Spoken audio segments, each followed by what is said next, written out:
Things, mythics, how are we all? Yes, we're back. It's another Wednesday. It's 7 p.m. UK time. There or thereabouts. My name is Ken Boyter, but you probably already know that because you love watching. I know you do. Don't deny it. You love watching the Edra Tales live streams all across Twitch, all across it, all over it. Plus, we have an Edra Tales YouTube channel as well, and I am the co-creator with my friend Julian of The Bottled Imp. And this is Grockle Snook of said Bottled Imp. Yes, we have over 450 fantasy videos for you to binge. Just sit and watch them all at once. I wonder if that's possible.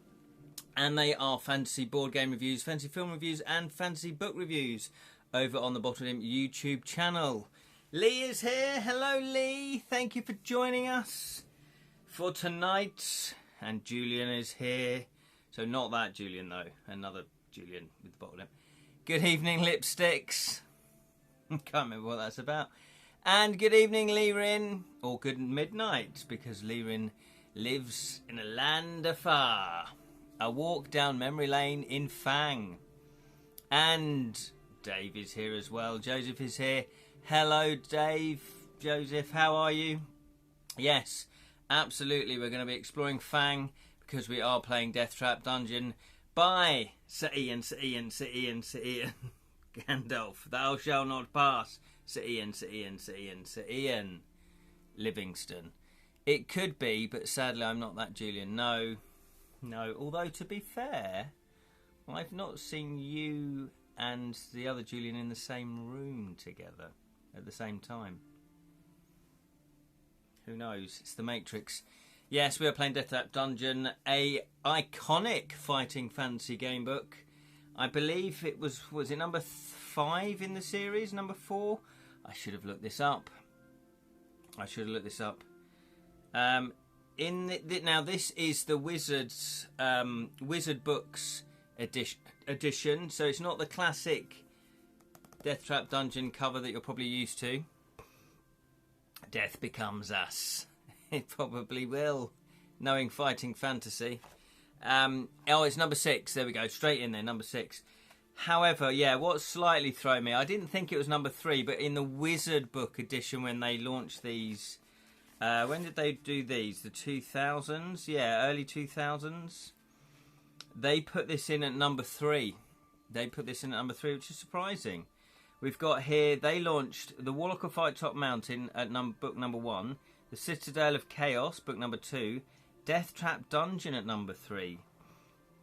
Which is, if my memory serves, I'm pretty sure Forest of Doom was number 3 in the original one. Was due to licensing. Oh, okay. 2005. But classic internal artwork, however. Yes, they've got the internal artwork, which is very, very important indeed. Hello there, John. Hello there. Thank you for joining us.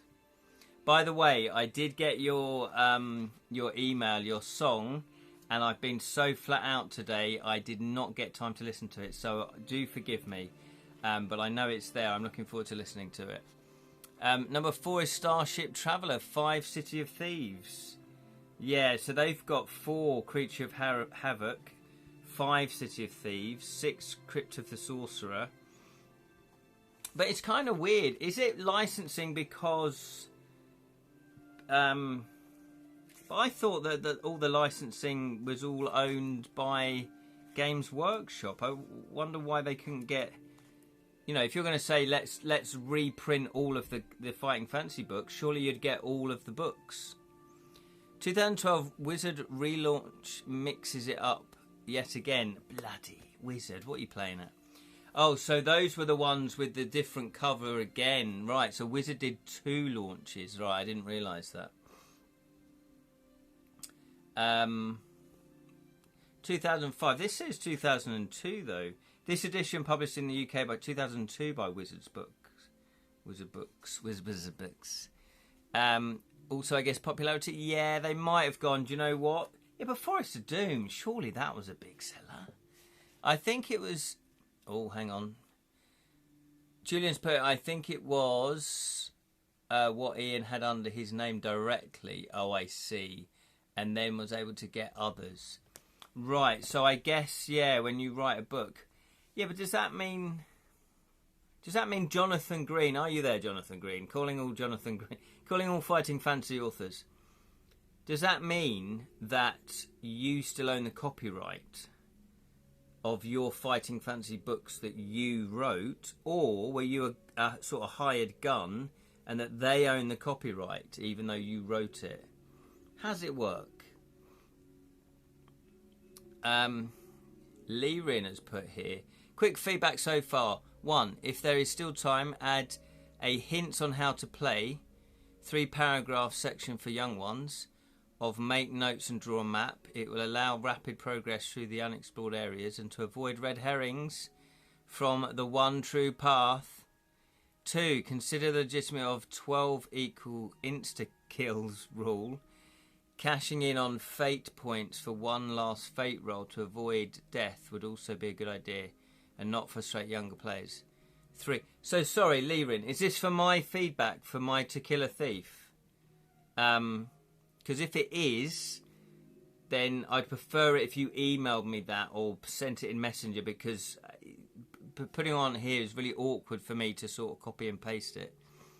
But I do appreciate the feedback. Not that I'm not appreciative of the feedback, but I would appreciate if you just emailed me. Unless this is feedback for what we do now, I'm slightly confused. And mainly Jackson Livingston licensing. Yeah, it could be maybe 2002. It was a turbulent time for me. Oh, sorry to hear that, Julian. Leaper, I see. Ian had to lobby. Got it. Okay, thank you, Lirin. I appreciate that. But those are some good suggestions. See, what I'm going to do is, because my head space isn't ready to receive and go, like individual playtesting, so I'm going to gather them all up in one area, and then I'm going to find space, time to go through all the playtesting feedback, and then go through it all and say, yeah, that's a good idea, I'll change that, because there's different levels to feedback. There's the mechanics. Are they broken? Are the links broken? So where it says, do you want to open the treasure chest? Turn to 28, and you turn to 28, and it says you find yourself walking on a tightrope. It's like, okay, the story's broken there. So there's that level of feedback, and then there's also the more generic feedback, I guess. Did you enjoy it? Was it entertaining? Did you find it, too difficult, too hard, too easy? But then there's the, all of those sorts of feedback. But then there are suggestions. Do you see what I mean? So I have to really get my head around what feedback is what. Or unless I'm making it more complicated than it needs to be. Lord Zards, good evening, sir. Have you played the new Elder Scrolls Oblivion remaster? No, I haven't. Can you hear it in the background, though? Because I've got it on, it's just the soundtrack. I guess they're famous ones as well. Yeah, the Deathtrap Dungeon is really famous, isn't it? Warlock Fire Top Mountain, Deathtrap Dungeon. I always thought Forest of Doom was up there. And the Sorcery series by Steve Jackson. Wonderful tunes, good. I have it, it's ace, says John. Yes, I do want to play that again, because I loved Oblivion. Absolutely loved it.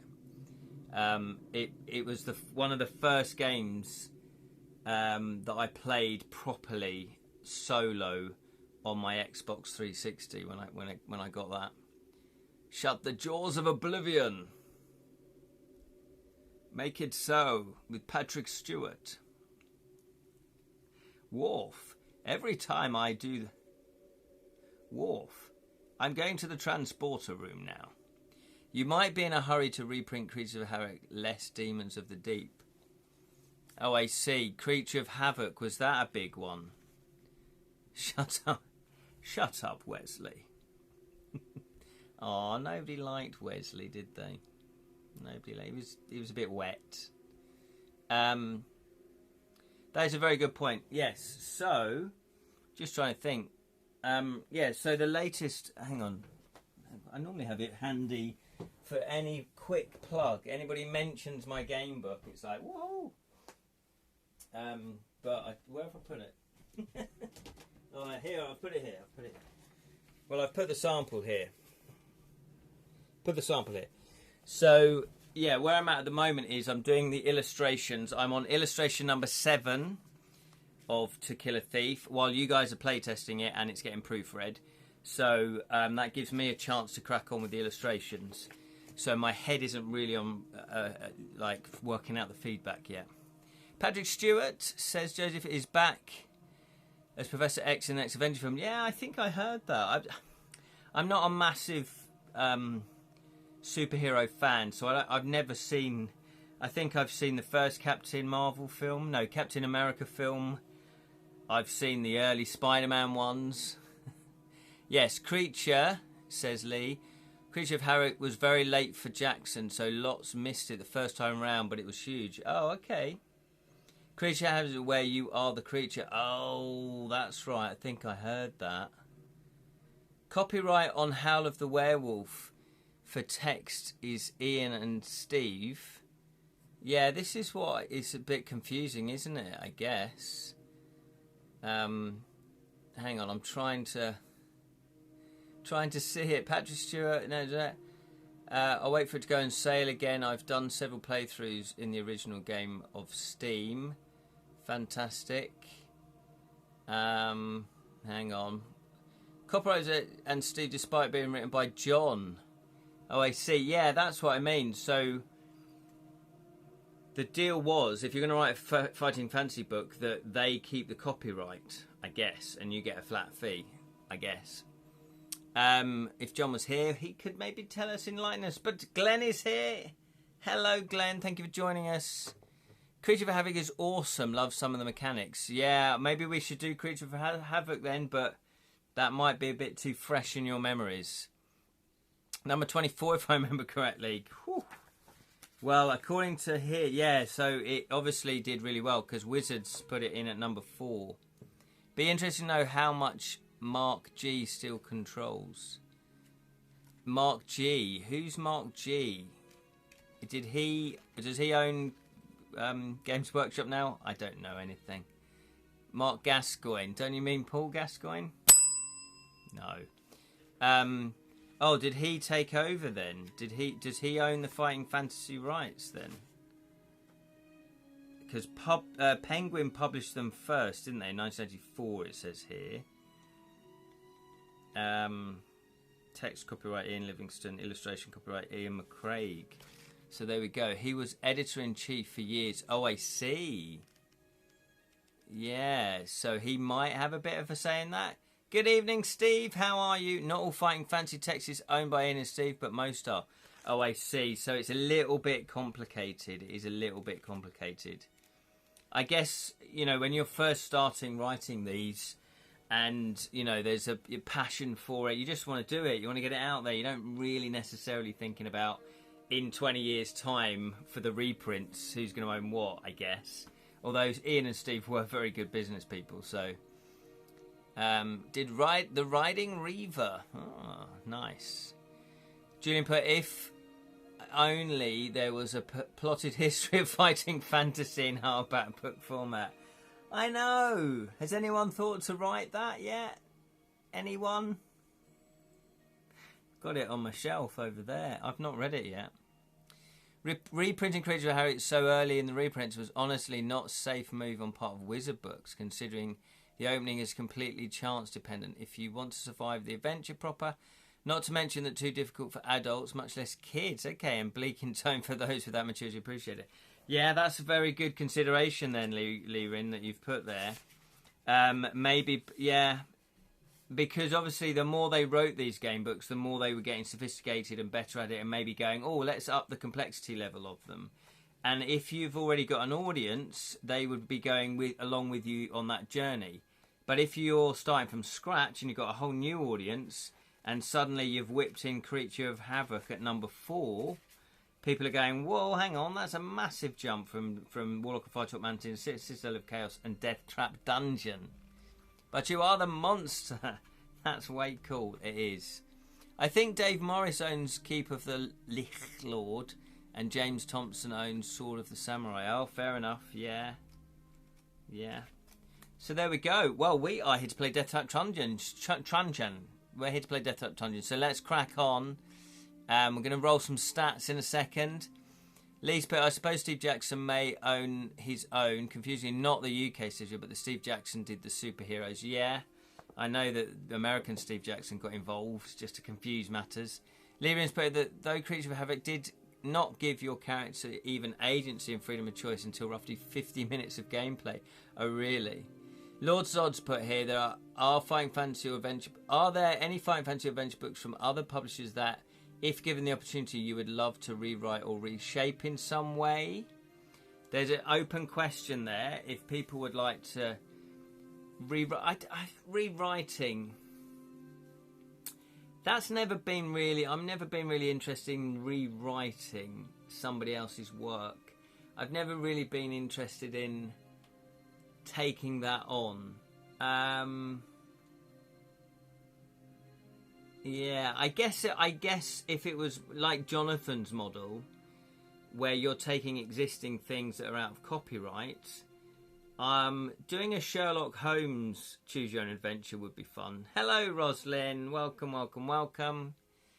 There are a few Fighting Fantasy that needs fix. Yeah. So there's probably game books that need fixing if they weren't play tested.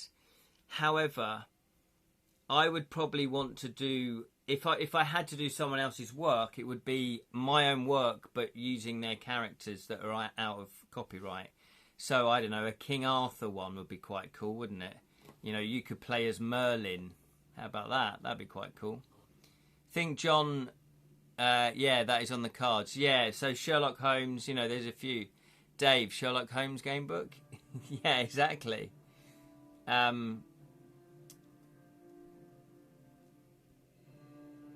So, yeah. Sherlock Holmes, that's definitely. And obviously, see, the clever thing about doing what Jonathan Green's doing with his Ace game books is he's already got a built-in audience, potentially. He's doing his latest one, Shakespeare versus Cthulhu. If you're a fan of Shakespeare, you might like that. And if you're a fan of Cthulhu, well, it's Shakespeare versus Cthulhu. What could possibly, you know, what would you not like about that? So you're taking existing things that people already like and then doing your own version, but through a game book. Could you elaborate any particular ones that stand out to you? Oh, I see. So I think that's to Julian. Yeah, to Julian. Any particular fighting fantasy ones that you believe need fixing? I have a couple of ideas for adaptations of Gamebook, but time, yes. Public domain, that's the word I'm looking for. Yes, response to Babel. I was surprised to find a Jonathan Green mini game book in the back of Arkham Horror graphic novel. Yeah, fantastic. I think he's mentioned that before, actually. Where are you, Jonathan? Where's Martha? Where's Martha? If anyone has got direct contact with Martha, like text or Facebook Messenger, do you mind pinging her a little message? Because she missed last week's because she didn't get a notification.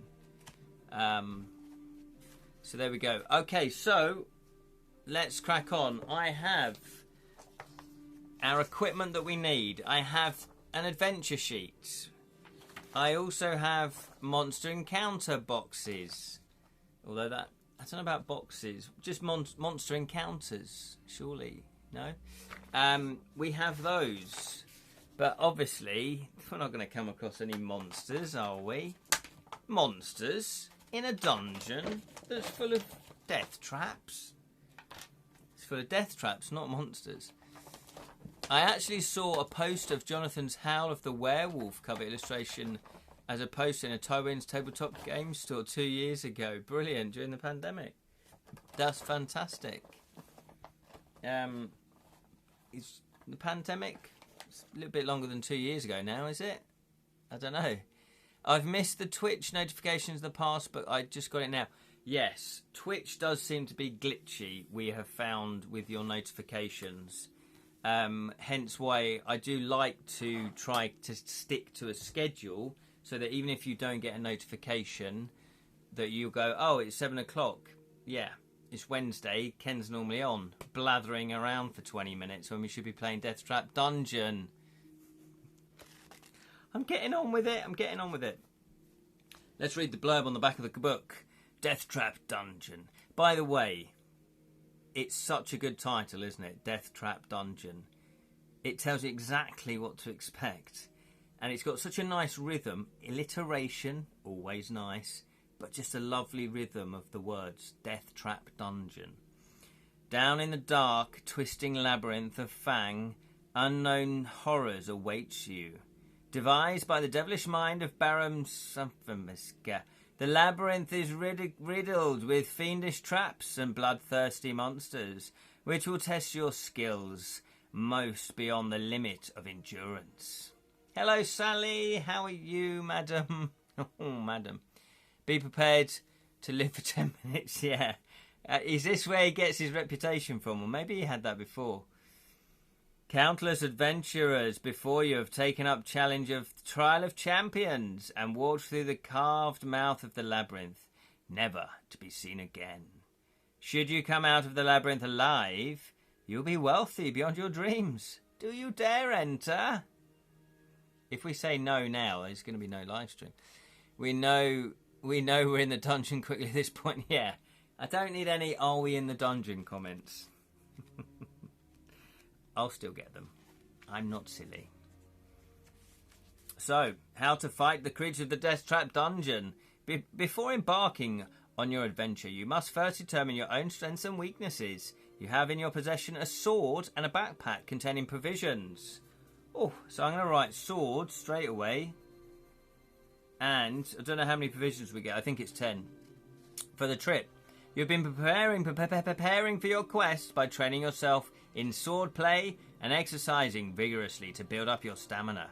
To see how effective your preparations have been, you must use the dice to determine your skill, stamina and luck scores. On page 18 and 19, adventure sheet, blah, blah, blah, blah, blah. Or you can make photocopies of the blank adventure sheet. Very helpful advice there. Jonathan is here. Hello, Jonathan. I've tried to post twice about how to pronounce the name of the creator of Deathtrap Dungeon, but Twitch keeps blocking me. It thinks you're having a go at me or you're swearing. Does it sound like a swear word then, Jonathan? I might just say Baron Samdi from Live and Let Die. Oh, I see. It's suck, isn't it? Is that right? Sukumvit. Is that how you pronounce it? Sukumvit. Suck me bits. Come on, keep it clean. Sir Ian has mainly spent 25 years delaying getting into the dungeon. Is that right? You need to change your settings, John. Yeah, it's the next bit beginning with K. Oh, I see. So suck. Oh.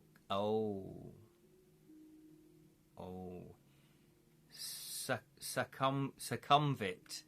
Sukumvit. Is that how you pronounce it? Lord Knackers.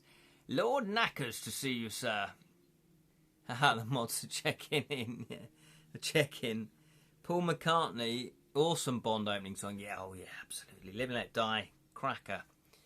That's the laddie. Right, we've got it now. Sukumvit. I won't remember that, by the way. I just blocked as well. Doesn't like phonetic spelling. So we are going to do what you do with a fighting fancy book. Now, is this a silly question to ask? Suck on it, I used to say. Suck on it. Come on, it's a family show, guys. Are we going for the fighting fancy dice? Is that just a given that we're going to use those? I think it probably is. So we're going to roll with the fighting fancy dice. John's put yes. I know, it seems a bit weird, doesn't it, using any other ones. Or should I say Fighting Fancy Fest dice? These are Jonathan's ones, aren't they? Oh no, FF. It is, okay. But I got them at... We have this conversation every time. I got them at the Fighting Fancy Fest. Right, here we go. So, we are going to do skill, stamina and luck. Roll 1 die, add 6 to this number and enter this total as your skill. Here we go then. A lollipop, not sure what you're thinking exactly. Fighting Fancy 4, yes. Roll well, Ken. When do I ever not? Here we go then. Let's get the 6. Let's get the bad boy. We're going to get a 6, everybody. Of course we're going to get a 6. Come on.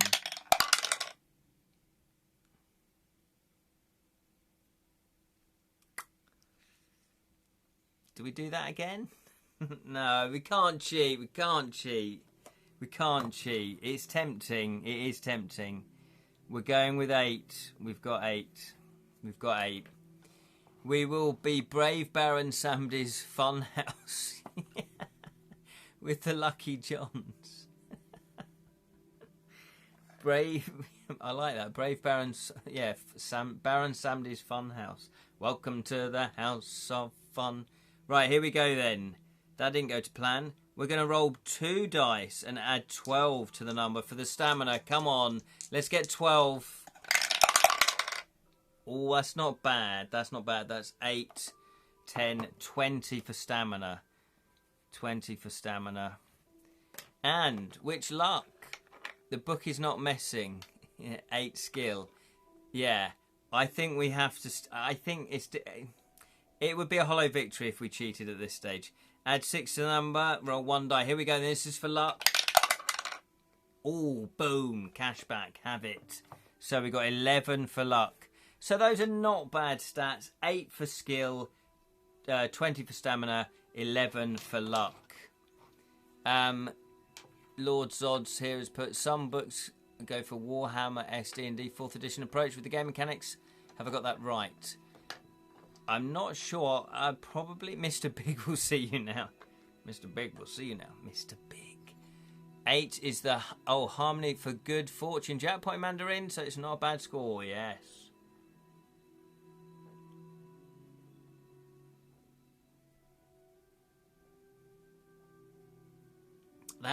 That's perfect temperature.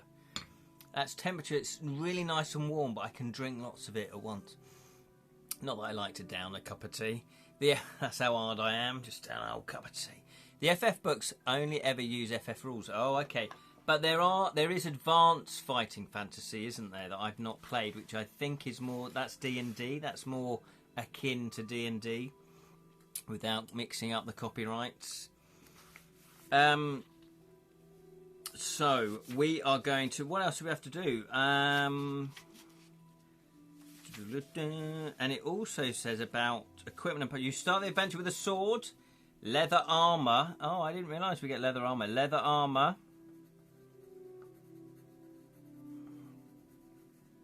And a shield. Oh, a lantern. We get a lantern as well to light your way. But you'll find lots more items in the adventure that you'll never need. You may also take the magic potion. Oh, yes. Choose one magic potion. Which magic potion would you like? Vote now. Would you like a potion of skill? Restores all skill points. Type skill. Would you like a potion of strength? Restores all stamina. Type strength. Would you like a potion of fortune? Restores luck points. And adds 1 to initial luck. Type fortune. What would you like then? Skill, strength or fortune? Roger Moore running across the row of crossing is still awesome. 50 years on. That was fantastic. Now, you put your clothes on and I'll buy you an ice cream. My name is Bond. James Bond. Is that a good impression? Mark G did a lot of those originally, the RPGs. Oh, did he? Ah, fantastic. What have we got then? Nobody ever chose luck potion, right? Yeah, I don't think we chose luck. Not a lot, many people. So we got 1 skill. Skill was the lowest, says Lee. So I think he's going for skill. That's 2. Lee Rin wants skill. There was also strength. Steve wanted strength. So we got 3 for skill, 1 for strength. Skill, considering that our lowest score is considering that it's Ian, yeah, Ian, your skill potion it is. Any other votes coming in? Because if not, we're going to go with skill. Skill. I guess the really nice, beautiful thing about the game, the Fighting Fantasy, is they're very quick to set up. It's a very simple mechanic.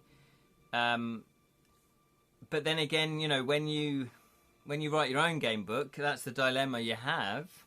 Is what mechanics do you put in it? Do you make it as simple as Fighting Fantasy, but then is it just copying Fighting Fantasy? You want to put your own spin on it. That's how I see it. So I'm hoping that the mechanics aren't too complicated for mine. They might be, but we'll find out.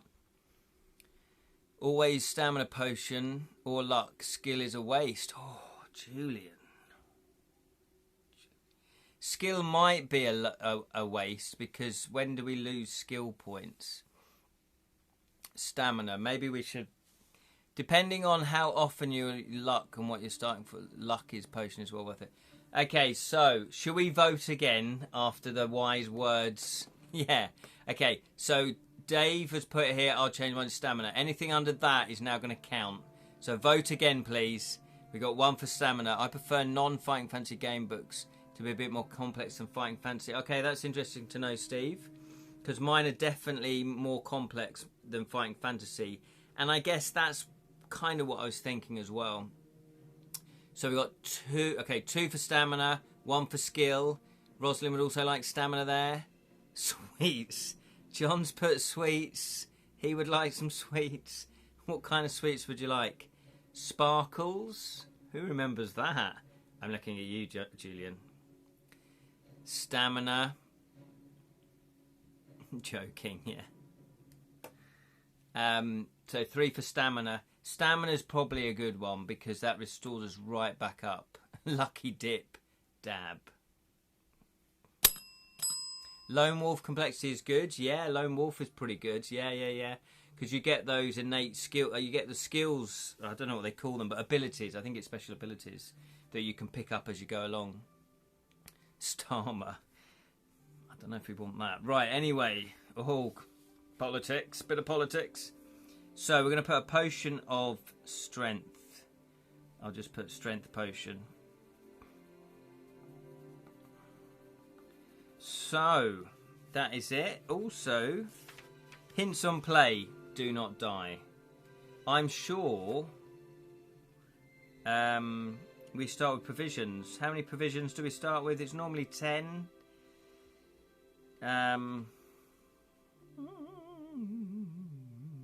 Where does it say?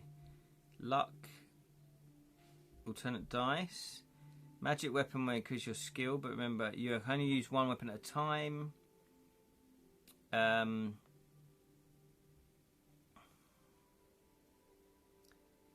sure it's 10. Isn't it 10? Opal fruits. Oh, lovely.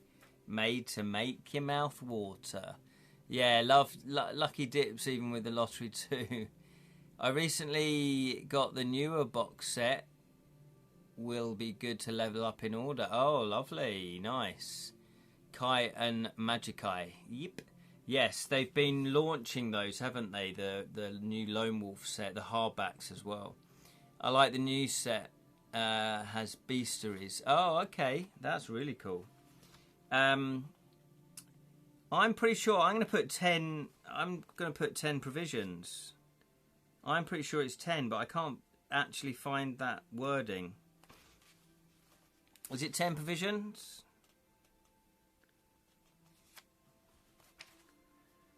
I'm going to put 10. For the sake of being a boring live stream, yes, it's 10. There we go. 10. We've got 10. Does anyone want to eat one of the provisions before we go? I'm open for a pork pie. Here we go. Right. Here we go then. Ladies and gentlemen. Elves. Boggards. Brownies. Fairies. Chloricorns. Spriggans. Kelpies. I could. Let's just go on with it. Right, here we go then. Background. Despite its name, Fang was an ordinary small town in the northern province of Chiang Mai, situated on the bank of the river Kok. Ian. It made a convenient stopover for river raiders and passengers throughout most of the year. A few barges, rafts, and sometimes even a large sailboat could usually be found moored at Fang. But all that was long ago, before the creation of the Trial of Champions. Now, once a year, the river is crammed with boats as people arrive from hundreds of miles around, hoping to witness the breaking of an ancient tradition in Fang and see a victor in the Trial of Champions. So nobody's won this thing before. Sir Ian lifted the names from actual places in Thailand. Yes, I read that recently, that he said that he was on a trip. it must be in Thailand, and it's actually Fang is the place, and his guide apparently kept saying, "Oh, watch out for the bandits! Watch out for the bandits!" So he got inspired from it.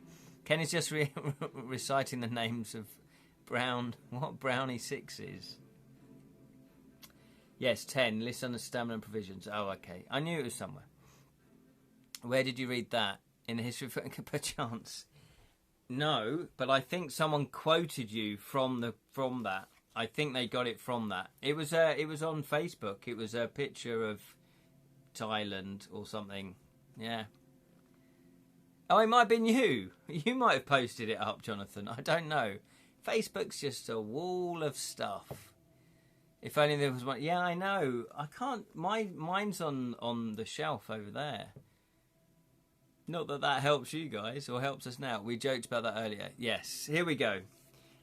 So, it looks like nobody's ever won this. Hoping to witness the breaking of a tradition in Fang and see a victor in the Trial of Champions. On the 1st of May each year, warriors and heroes come to Fang to face the test of their lives. Surviving is unlikely, yet many take the risk. For the prize is great. A purse of 10,000 gold pieces and the freedom of Chiang Mai forever. However, to become champion is not an easy task. Some years ago, a powerful baron of Fang called Sukumvit, is that how you pronounce it? Decided to bring attention to his town by creating the ultimate contest. With the help of the townspeople, he constructed a labyrinth deep in the hillside behind Fang, from which there was only one exit. The labyrinth was filled with all kinds of deadly tricks and traps and loathsome monsters. Sukumvit had designed it in meticulous detail. Where did he get that name from then? So that anybody hoping to face his challenge would have to use their wits as well as a weapon skill. No, hang on. Have to use their wits as well as weapon skill. When he was finally satisfied that all was complete, he put his labyrinth to the test. By the way, these townsfolk... Some geezer comes over and goes, by the way, I want to build a labyrinth. You're cool with that? And I go, yeah, that's fine. What do you want it for? Well, I thought it'd be quite fun, wouldn't it? If I just put loads of monsters and, really deadly creatures down there, a few traps that will kill people and, tricks. And we'll just invite people to come and sort of survive. But ultimately, it's just going to be a mass of dead bodies down there. Are you cool with that? Do you want to help me with that? And the townsfolk have gone, yeah, actually, I like the sound of that.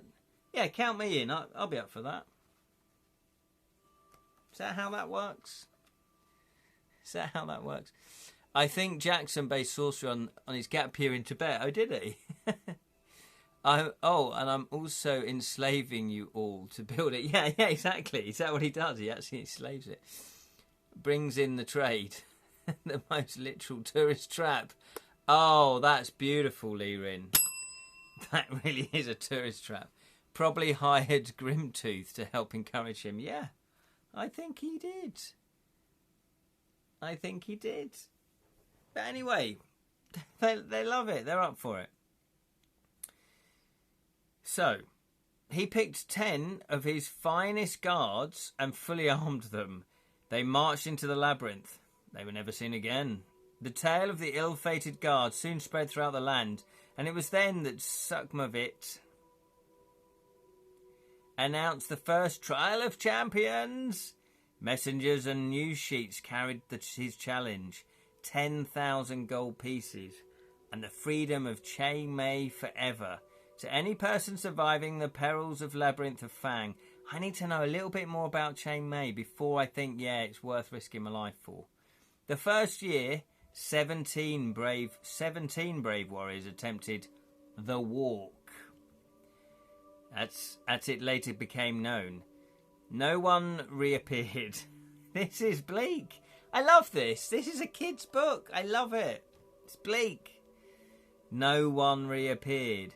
As the years passed and the Trial of Champions continued, just more and more people come to their death. It attracted more and more challengers and spectators. Spectators? Fang prospered and would prepare itself months in advance for the spectacle it hosted each May. The town would be decorated, tents erected, dining halls built, musicians, dancers, fire eaters, illusionists, and every sort of entertainer hired, and entries registered from hopeful individuals intent on making the walk. The last week of April found the people of Fang and its visitors in wild celebration. Everybody sang, drank, danced and laughed until day broke on the 1st of May, when the town thronged to the gates of the labyrinth to watch the first challenger of the year step forward to face the trial of champions. Reality TV. It was before reality TV. Having seen one of Sukumvit's challenges nailed to a tree, you decide that this year you will attempt the walk. For the last 5 years, you have been attracted to it. Not for the rewards, but for the simple fact that nobody has ever yet emerged victorious from the labyrinth. You intend to make this year in which the champion is crowned. Gathering up a few belongings, you set off immediately. What does he do with the bodies? This is what I want to know. You set off immediately. 2 days' walk takes you west to the coast, where you enter the cursed port Blacksand. Wasting no time in the City of Thieves. Nice reference to previous books. You buy your passage on a small boat, sailing north to where the river Cock meets the sea, and from there you take a raft upriver for 4 days until you arrive in Fang. You kill the contestants various ways. For that reason, I'm out. At least, but remember, we all read this age about 7. Explains a lot. I know, but I think it's healthy. They do that on the TV show. Says John, Dragon's Den, investigate, I'm out. Yeah, with the Deathtrap thing. Yeah, exactly. And there's just bodies left all there. I'm out. That age I would probably skip the background. Yeah, it might have done, just because sort of a lot of reading, isn't it? Also, effectively, they combined Deathtrap Dungeon and Crystal Maze in the 99 Dungeons and Dragons movie. Yes, and it was also run by Rich O'Brien. How did they? I haven't seen that one. I mean, you'll see what he does with the bodies. Oh, I see. Oh, I see. Ian's thought about the bodies. Okay. The trial begins in 3 days' time, and the town is almost hysterical mood of excitement. You register your entry with the officials and are given a violet scarf to tie around your arm, informing everyone of your status. For 3 days, you enjoy Fang's greatest hospitality. Yeah, because it's going to be your last. And are treated like a demigod. During the long merriment, you almost forget your purpose in Fang. But the evening before the trial, you untie your violet scarf and give that to someone else. No, you don't do that. You're not a coward. During the long merriment, you almost forget the purpose in Fang. But the evening before the trial, the magnitude of the task ahead begins to dominate your thoughts. Later, you are taken to a special guest house and shown to your room. There is a splendid 4-poster bed with satin sheets to help you rest, but there is little time for sleep. Just before dawn, a trumpet call awakes you from vivid dreams of flaming pits and giant black spiders. Nobody told me about that. Minutes later, there's a knock on your door, and a man's voice rings out saying, "Your challenge begins soon. Please be ready to leave in 10 minutes. You climb out of bed, walk over to the window, and open the shutters. Already people are thronging the streets. He likes that word, thronging. Moving quietly through the morning mist. Spectators on their way to the labyrinth, no doubt, hoping to find good vantage points from which to watch the competitors. You turn away and walk over to the wooden table on which your trusty sword lies. You pick it up and cut the air with a mighty sweep, wondering what beasts its sharp edge may soon have to meet. Then you open the door to the corridor. A small man with slanted eyes greets you with low bow as you emerge from your bedroom. "Please follow me," he says. He turns to his left, and walked quickly towards the stairs at the end of the corridor. Yes, this is interesting. This is one of the longest entries I think I've read in a fighting fantasy. So I've got quite a long entry, you know, number one paragraph in my one. So I'm rest assured, you know, if fighting fantasy can do it, it's anybody can do it. Jonathan has put here, that would have been good for D&D sequel. You visit Fang for the festivals, not to enter it and get drunk with, yeah, exactly, one of the competitors the night before. Only to wait the next one with a hangover and a violet sash tied to your arm. Yeah, exactly. Yeah, you're just there to enjoy yourself on holiday. Also, effectively, they combine Deathtrap Dungeon. Oh, yes, we've done that one. Lambs fattened for the slaughter. Absolutely, Lurin. I'm already fat. You've got quite a long entry. Hey. When Jam's not here, Jonathan's good to fill in. That sounded wrong. Julian's put here, oh, your perspective is one of the other contestants. Interesting. Rosalind's put in, nightmare books have an entire book of lore at the start. Oh, fantastic. Yeah, I've been meaning to get my hands on the nightmare ones. I'm not filling in your entry. Spoil sport. Lee has put here, I guess he made the Trial of Champions playable for the next one. Yeah, it's slightly easier. Because I do have the Trial of Champions, so we'll probably play that one next. If we want to. But we've not even done this one yet. We've not even got to a decision. We've still got a bit more reading to do, ladies and gentlemen. Bear with me, we're getting there. Yes, Nightmare is half story, half gamebook. Oh, okay, that's interesting. Less long. Leaving your guest house, he darts down narrow alleyways between houses, and you have to walk quickly to keep up with him. Soon you come into a wide dirt road lined with cheering crowds. When they see your violet scarf, they cheer even louder and start showering you with flowers. The long shadows cast by the people in front of you shrink as the bright yellow sun rises higher in the morning sky. Standing there in front of you, in front of the noisy and vibrant crowd, you feel strangely alone, aware of your coming ordeal. Suddenly, you feel a tug on your shirt and see your small guide eagerly beckoning you to follow him. Ahead, you see the looming hillside and the dark mouth of a tunnel disappearing into its inner depths. As you get closer, you notice two great stone pillars on either side of a tunnel entrance. The pillars are covered with ornate carvings, writhing serpents, demons, deities, each seeming to scream a silent warning to those who would pass beyond them. Are we in the dungeon yet? No, we are not in the dungeon yet. You see Baron Sukumvit himself standing by the entrance, waiting to greet the contenders in the Trial of Champions. You count 5 others standing proudly in line, their violet scarves displayed for all to see. There are 2 bare-chested barbarians dressed in furs. They stand completely motionless, legs straight and slightly apart, arms thrust forward to rest on the hilts of their long, double-headed battle axes. A sleek elven woman with golden hair and feline green eyes is adjusting the crossbelt of daggers wrapped around her leather tunic. Is she an assassin? Of 2 remaining men, one is covered from head to foot in iron plate armour with a plumed helmet and a crested shield.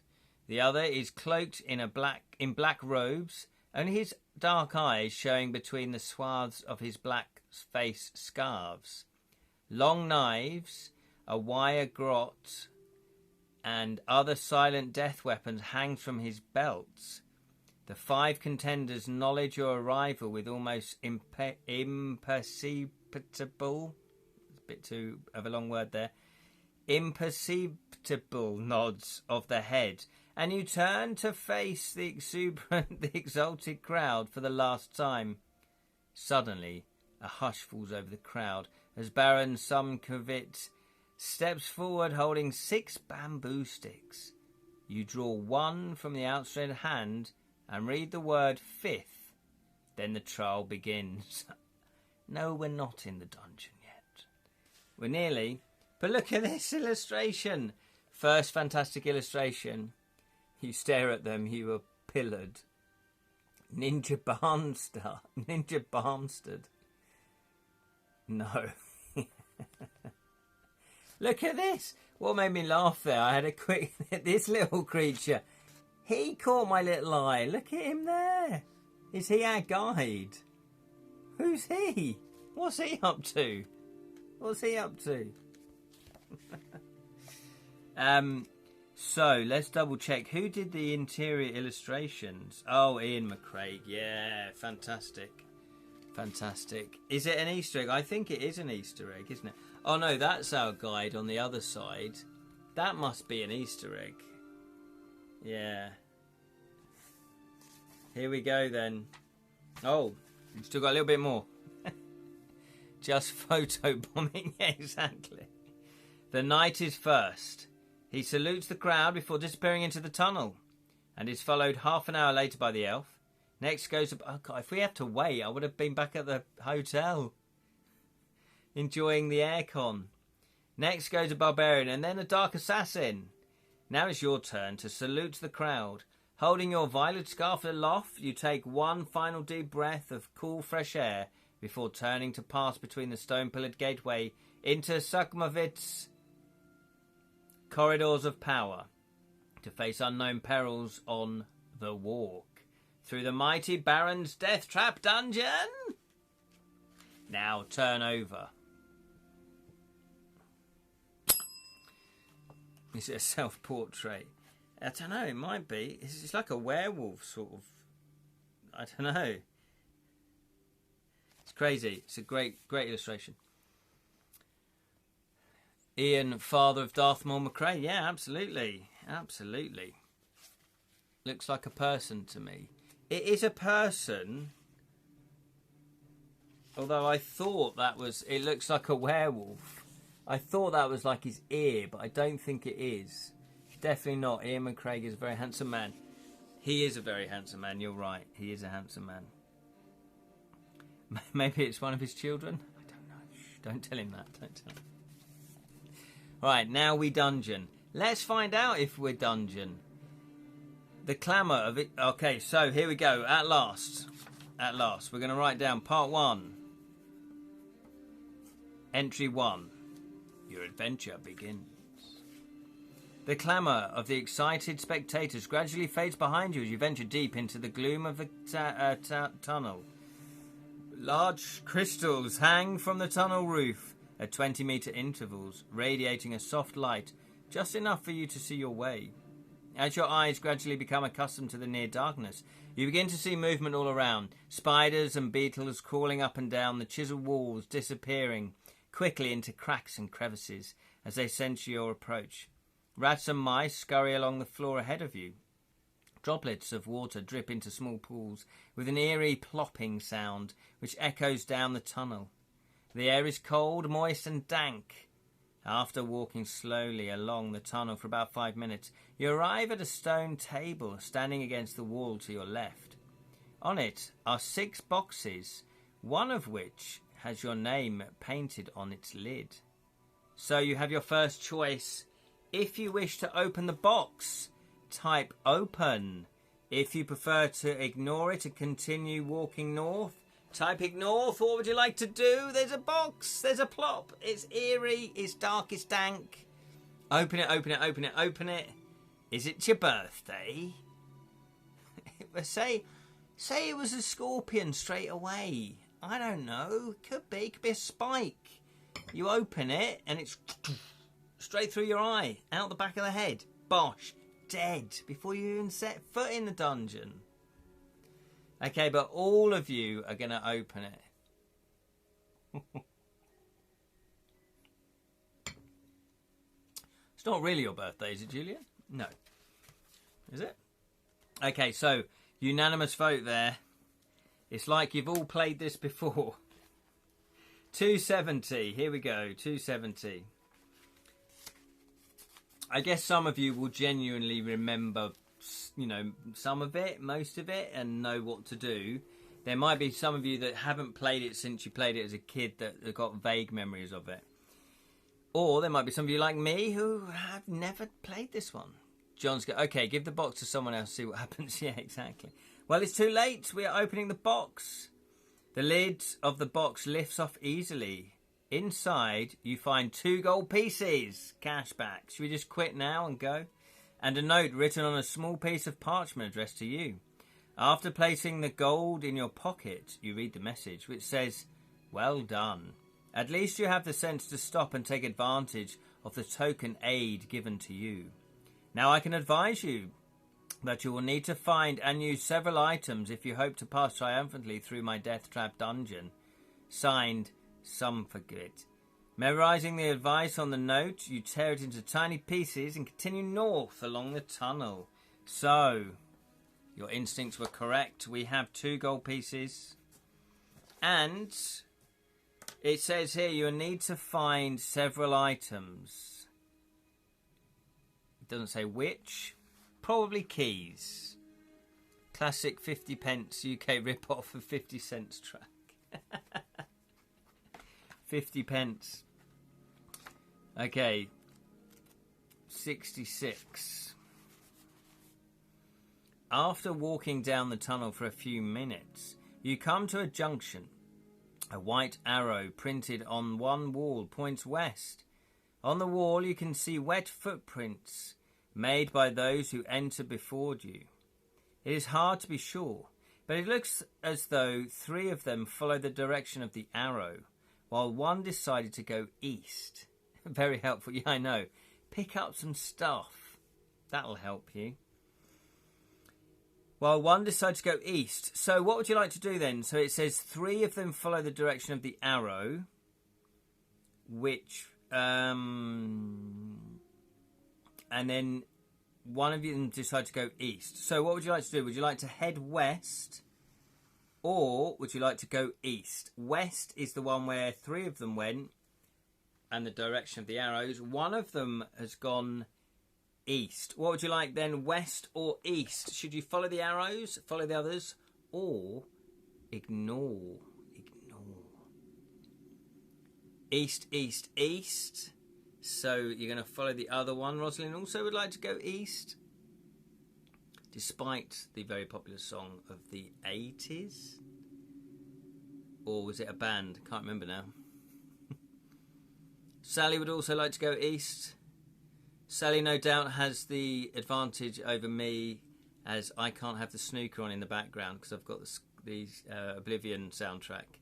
So I know Sally's watching the snooker. West. So we got the majority would like to go east, or west, like the song. Yeah, exactly. Here's the song. Go west, like the song. Go west. Let me know if you want an update. Oh, okay. So does anyone want an update on the snooker? Sally and I love the snooker. We love the snooker. So what would you say makes for good, great purpose in an adventure book? For me, it's entertaining. It has to just be enjoyable story and entertaining story. And also, I like to give, where I can, meaningful choices and a good storyline that you're hooked into that draws you in emotionally as well. Go West by the Village People. Oh, is that what it was? And then, yeah, there was an 80s band, Go West, by Oot Shop Boys also. Oh, okay. Yeah. Too many Go West. No wonder I'm confused. Not left or right. What's going on? I know. 3-0. Oh, madam. Oh, that's a bad miss. Snooker. Player involved in the action and active choices, says Rosalind. There you go, Zods. For those of you watching in black and white, the pink's behind the green. There we go. Pet Shop Boys. Okay, so we're going to go east, though. That was the consensus. So we're going to go east, 119.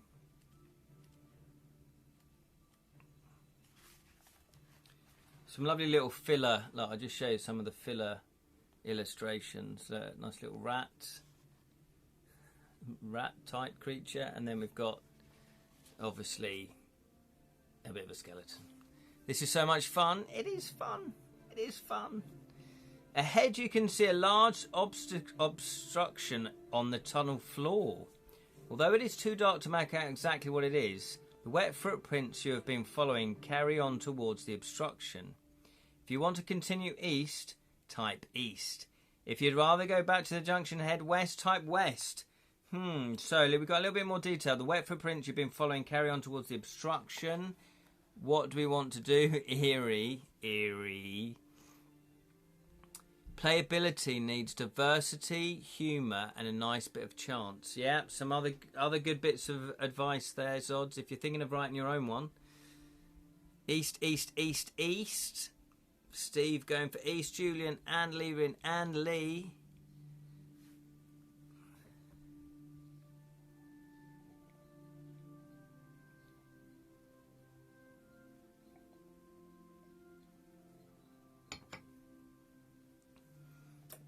Yeah, and also, I think with game books, you want something familiar, but you want something slightly different as well. And that's the tricky balance, really, I think, isn't it? Does feel like a dungeon. It certainly does feel like a dungeon. East, and then a little bit of west. We're going east.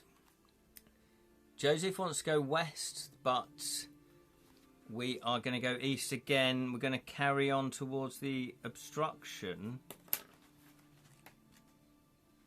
56. Remember, we do have a lantern, so maybe at some point we can use that. You see that the obstruction is a large brown boulder-like object.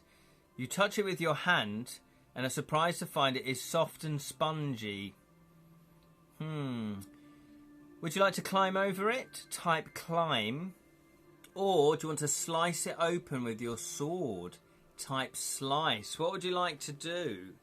What would you like to do? Would you like to climb over it, type climb? Or would you like to slice it open, type slice? Steve's put, I like combat that is not just luck-based. The player has some way of manipulating or negating the dice rolls. Oh, okay, that's an interesting comment, yeah. Good point, yeah. Climb. Oh, no. Oh, hang on. 1, 2, 3 climbs. We got 2 slices. Gerard. Nearly called you Stevie Gerrard then. John and Rosalind would like slice. Oh, Zods is going for slice. We've got 3. Might spore. It might spore, Lee. You've got probably the deciding factor, though, if you've not voted. Oh, Joseph's gone for climb. With 4 for climb, 3 for slice. Anyone else voting?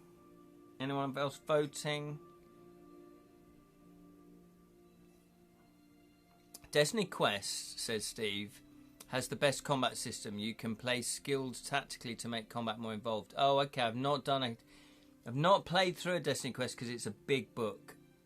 We might do one of those. I have got the first one, but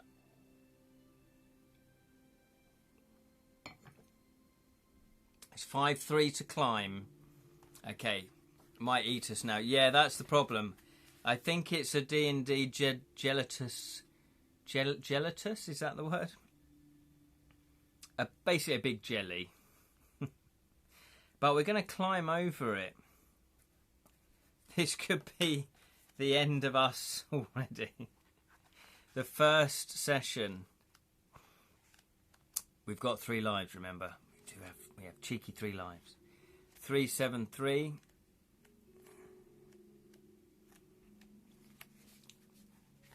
Massive puff ball of doom.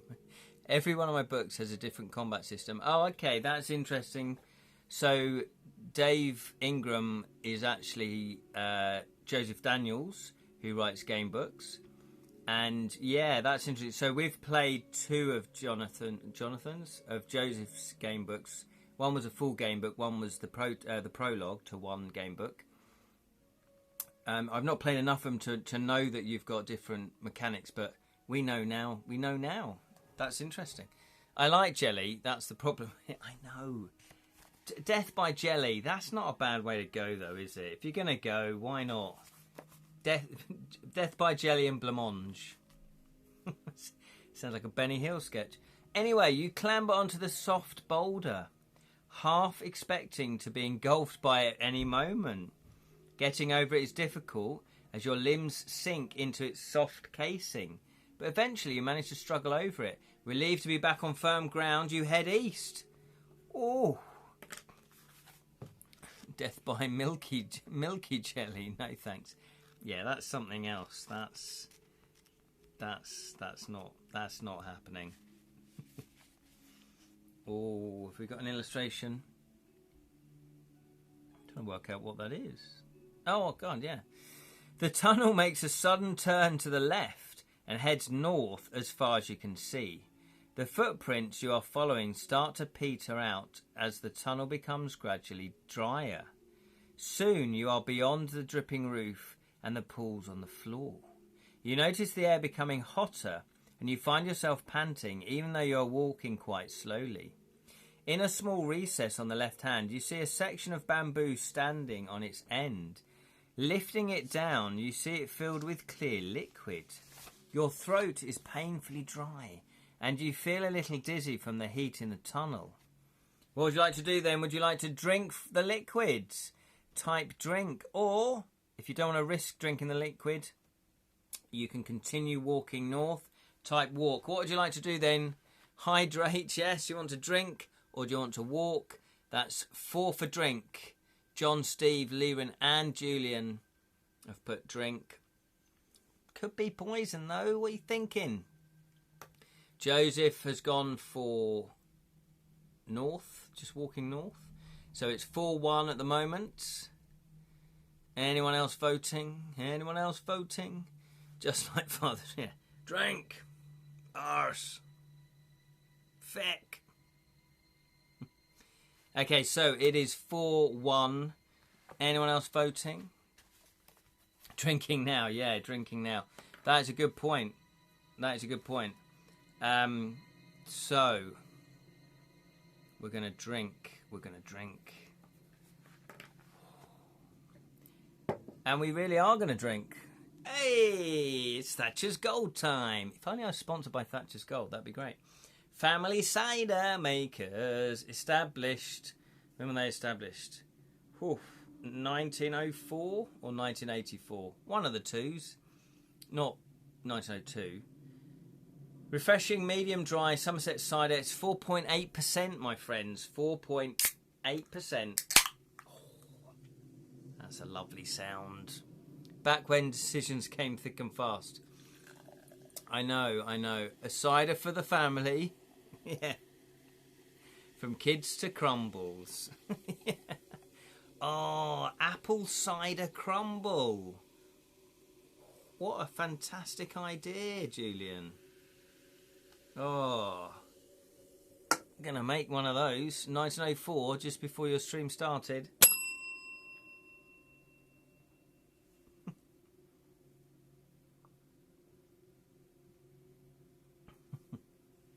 Yeah.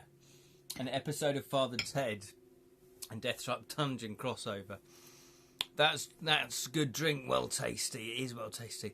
The best game books involve not just visuals, but sounds, temperature, and even smell, as much like a game book narratives. Yes, I think good writing, good storytelling. So if you're writing a novel, yeah, you want to evoke all the four senses, not the other two. You want to evoke all the senses, like you've just said. Draw you in, immerse you into the story, make you feel like you're really there. So we are going to drink the liquid 147.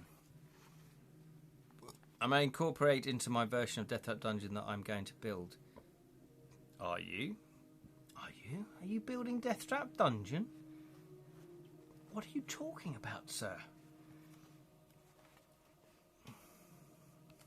In your back garden? Are you actually going to build a Deathtrap Dungeon?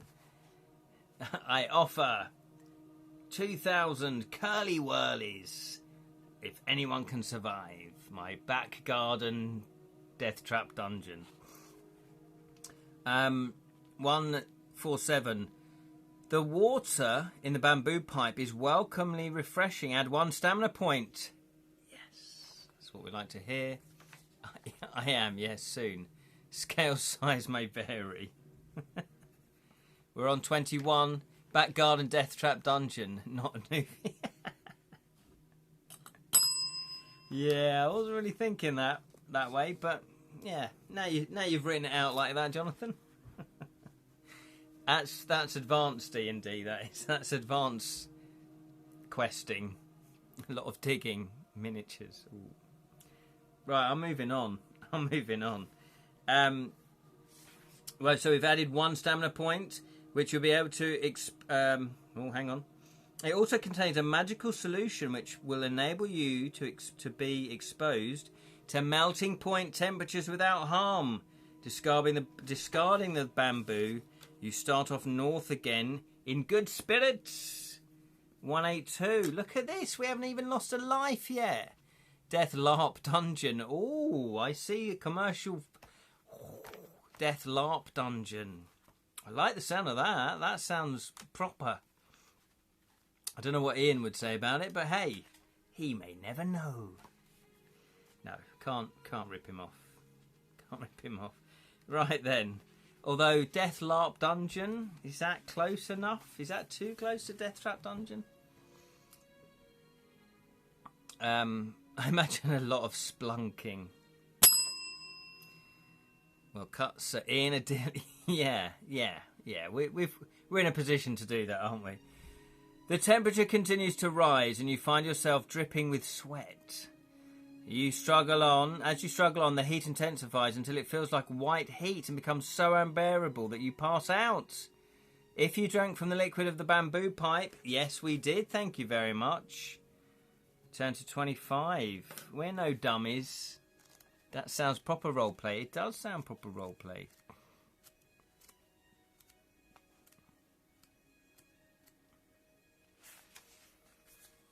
Although the temperature in the tunnel is higher than you could normally tolerate, the liquid from the bamboo pipe keeps you alive. 197. Yeah, I do quite like the short entries. I think for my second game book, I'm gonna have the entries slightly shorter. I think this first game book, I'm getting into my groove. I'm just sussing it out. My game book's over 100,000 words, which is crazy. Bamboo pipe, yes. There's some bamboo pipes that we drank the liquid from. I think Ollie Mack has DD. Oh yeah, he does have. Does he have Deathtrap Dungeon props? Come and drink with me. Proper roleplay. To the tune of proper Crimbo. Thailand, right, yeah. This is all getting a bit murky. Yes, says Julian Grocklesunk, I have a few broken bones to pick with him and his Logimail puzzles. Oh, okay. Yeah, you've come. Did you like that? Little Easter egg I put in for you guys. And there's another Easter egg in there that I've put in as well. Mercifully, the temperature now starts to drop rapidly. I wish it would outside. As soon as it feels almost cool again. On the left-hand side of the tunnel is a closed door. It has small iron plate on it, which might possibly slide open. Jonathan Spears, Shakespeare vs. Cthulhu, What Dreams May Come is currently 87,000 words. 600 sections. Wow, that's a lot of sections, Jonathan. That is very impressive. 80,000. Okay, so I don't feel so bad now. 87,000 words. Yeah, I did not intend mine to be anywhere near 100,000. I was foolishly going on, well, if I do 400 entries, it'll be a book like this, won't it? Because these are 400 entries. I didn't think about the actual word count. Yes, I discovered 1 or 2. Yeah, there you go, Julian. Phew, I finished writing. There are just a few bits to add. Oh, well done. Let's give Jonathan a little round of applause there. Jonathan has finished his first draft. That's impressive, though. 87,000 words, 600 sections. The man is a master gamebook writer. That passage count may go up a few. Oh, I see. Right. Thanks, Julian. I give you one simple task of playtesting my gamebook, and then you give me a lot of work back. Right, no, I'm happy. I'm happy to write more passages if they need them, absolutely. And by the way, I'm happy to delay the gamebook so that I get it really good. I don't want to rush it just because I've put a deadline of May. If I have to go into June or possibly July, then I will, because I want to have the game book the best it can possibly be. So if that means waiting for more playtesting to come in, or, you know, me having to write more entries, thanks to Julian. No, I'm being serious. Then I will do that, because I want it to be the best that it can possibly be. Congratulations, good bard, says Lirin. Okay, you have another choice. Do you want to? It's a closed door. It's got a small iron plate in it. Do you want to try and open the door? Type open. Do you want to try and slide the iron plate? Type slide. Or do you want to continue north up the tunnel? Type north. What would you like to do? Open the door, slide the plate, or continue up north. What would you like to do?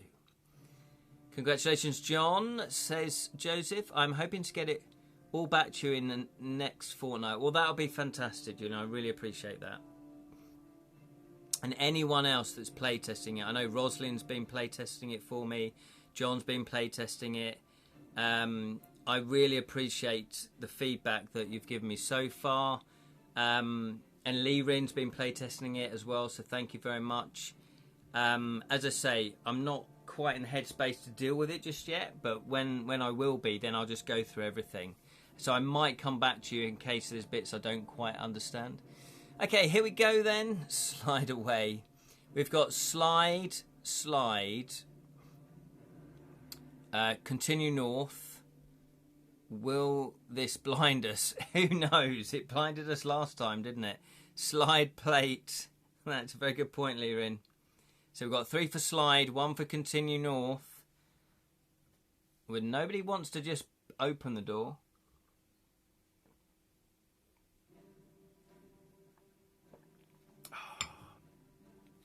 Joseph, just going to turn this up. The soundtrack to the Elder Scrolls is amazing. Joseph would also like to slide. We're going to slide the little plates. Okay, we're going to slide the little plate across, see what we can see.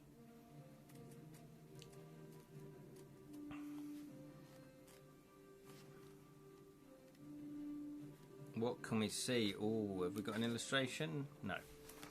Okay, let me get the correct entry. The small plate slides open easily, and you find yourself peering into a room with a deep pit in the floor behind the door.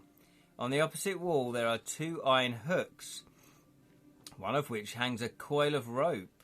If you wish to open the door, jump over the pit and take the rope. Type rope. If you'd rather continue north, type north. What would you like to do then? It seems like a bit of a risk for a bit of rope, but maybe we need the rope. Rip. Rippity rope. Leap of faith. It's an Ian book. Doors contain life or death. Being able to check first is a bonus. Oh, I didn't know that. I didn't realise that. Leap of faith. Northy north. Rope, rope, rope. Rope-a-dope. Rosalind would also like rope. Lee would like rope. Joseph, yes, it looks like... Glenn, I've noticed you've been voting the opposite of everybody. Is that a thing? or is that genuinely what you're wanting to do? Hopefully Zods hasn't fallen asleep. There we go. If you don't want to vote, then that's absolutely fine. If you're just here, and this is on the background because you're actually watching the snooker, I fully understand. There are voting... Oh, yeah, well, yeah, sorry, yeah. I've noticed, everybody, that you're voting opposite to Glenn. What's up with that? Glenn's just being contrary. Glentrary. No, I'm gonna stop there. Okay, so we are gonna go and try and do those fantastic things. Open the door, jump over the pit, take the rope. Sounds easy. What could possibly go wrong? I like north. Glary. Glary. 208 then, my friends. 208. Oh. Oh no. There is a picture. I don't know if it's actually... Oh no, it's not the one. It's not... Oh, it's a shame. I'd like to show you this picture. The door swings open into the room. You step back and jump over the pit. You put the rope in your backpack and jump back over the pit to leave the room and head north. Okay, that was surprisingly simple. 3, 2, 6. So we have rope. I'm going to write rope. Doesn't say how long, but we've just got rope. Glengarry Glenross. That's easy for you to say. Rope-a-dope. Faking a punch, but throwing one from the opposite side. Ah. Is that what it is? Is a life-saving boxing for short folks like myself against big behemoths. No, I didn't know that. So you go like that, but you actually punch there. I mean, being 6'2" myself, I probably won't need that, but thanks. Yeah.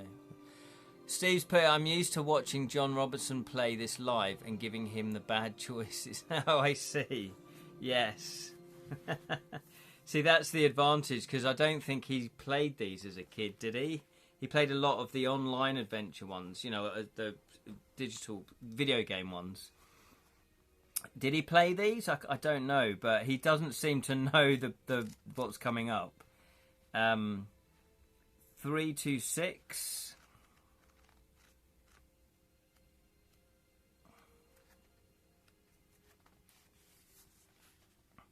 Ahead, you see that the tunnel turns sharply to the left. You turn the corner and almost bump straight into two fierce-looking orcs. Armed with morning stars and wearing leather armour, you're totally unprepared. And as you draw your sword, one of them swings its morning star at you. Roll 1 die. If you roll a 1 or 2, turn to 91. Okay. So, caught by surprise, says Ken in platform socks. Oh, bless. How did you know? Come on now. Come on. There's no need for that. There's no need to tell the truth. North. Yeah, Glenn sitting there going, North. I did bloody well tell you. Okay, here we go then. We're going to roll 1 6-sided dice. Yeah, 1d6. And depending on what we roll, don't roll a 1. Well, no. It's going to be a 6. Don't you worry. It's going to be a 6. Oh.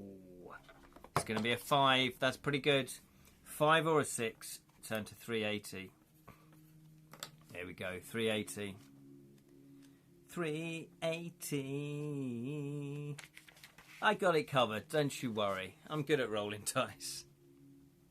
5 alive. Gordon's alive. The Orc's Morningstar crashes into your shield and bounces off harmlessly. The tunnel is too narrow for both of them to attack you at once. That's convenient. So you are able to fight them one at a time. We've got our first combat. So we have Orc 1, Orc 2. Do we want to give them names? Do we want to make it a bit more personal? Or is it best not to know the names of your enemies? Johnny 5 is alive. Let's hunt some Orc. Meat's back on the menu, boys. So, what are their stats? The first one is 5 skill, 5 stamina. 5 skill, 4 stamina. Bert and Bill. Okay, so we got Bert is Orc number 1. And then Bill. So Bert Orc and Bill Orc. Bill Orkney. Bill Ork. No disassemble. Melanie. I don't get that. Is that a Johnny 5 reference? I never watched Johnny 5. I think I was a little bit too old. I'm not sure. Here we go then. So what we're doing? We're doing combat. That's what we're doing. That is what we're doing, ladies and gentlemen. And we're on skill 8. He is on skill 5 with stamina 5. 1. We need to wound him 3 times. Jam is here. Jam's in the house. Huzzah! He's back from work. Jam's here. We have just encountered, or we are just about to fight, 2 orcs. One's called Bill, one's called Bert. We're going to fight Bert first. And, yes, congratulations on Jam having typed up his first draft, or I guess technically second draft, of his game book. So well done. We're all coming along nicely, aren't we? Eh? Here we go then. This is for us. Boom. Take some of that. So we're on 18. He's on 5. Oh, doesn't stand a chance. Doesn't stand a chance. So he's on 3. This is for us. Have they even considered not killing us? Yeah, I know. Didn't they just go, hello, what are you doing here? Oh, well, we're just looking around and trying to get out. Oh, well, come this way, we'll show you the way. Did they do that? No. Bosh, straight in with their morning stars. This is for us. So we're on 8. That is 7. That is a total of 15. It needs a 10 or more to win. Oh, it's not going to do it. That's not going to do it.